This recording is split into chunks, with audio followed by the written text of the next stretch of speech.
Burundi, République démocratique du Congo, Rwanda et Ouganda, en passant par la ville portuaire tanzanienne de Mwanza sur le lac Victoria. Ce sont les différentes villes qui seront reliées à Dar es Salaam à la livraison du dernier tronçon de chemin de fer dont la Tanzanie a signé le contrat de construction avec les entreprises chinoises le 20 décembre dernier, dont la China Civil Engineering Construction Corporation. La présidente Samia Suluhu Hassan, présente lors de la signature de l'accord, a assuré que cette dernière phase se fera entre les villes de Tabora et Kigoma dans l'ouest de la Tanzanie et se terminera en 2026.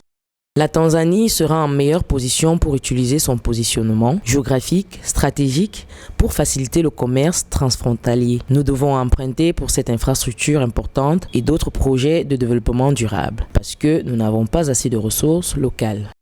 Selon la chef de l'État, l'investissement total du pays dans le projet, en incluant le dernier contrat, est de 10,4 milliards de dollars, rejetant les critiques selon lesquelles le pays s'endetterait trop. La présidente Samia Suluhu Hassan a assuré que le nouveau chemin de fer réduirait les frais de transport de marchandises entre le port de Dar es Salaam et la RDC, passant de 6 000 $ par tonne à environ 4 000 $ une fois qu'il sera pleinement opérationnel. Une opérationnalisation qui va contribuer à la zone de libre-échange continental africain dans la région.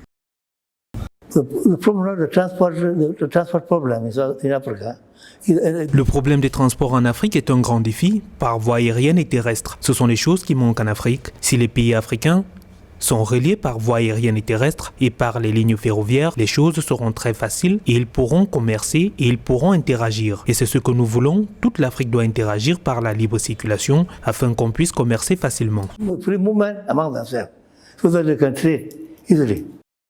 Avec ce chemin de fer, le temps de transport passerait de 30 jours par camion à 30 heures en train. Les gouvernements de la Tanzanie et du Burundi avaient également signé un accord bilatéral pour la construction du chemin de fer entre Uvinza en Tanzanie et Gitega au Burundi, qui reliera les deux pays à la République démocratique du Congo. L'objectif des projets d'infrastructure est de faire de la Tanzanie un centre d'affaires et de transport, a précisé la présidente Suluhu Hassan.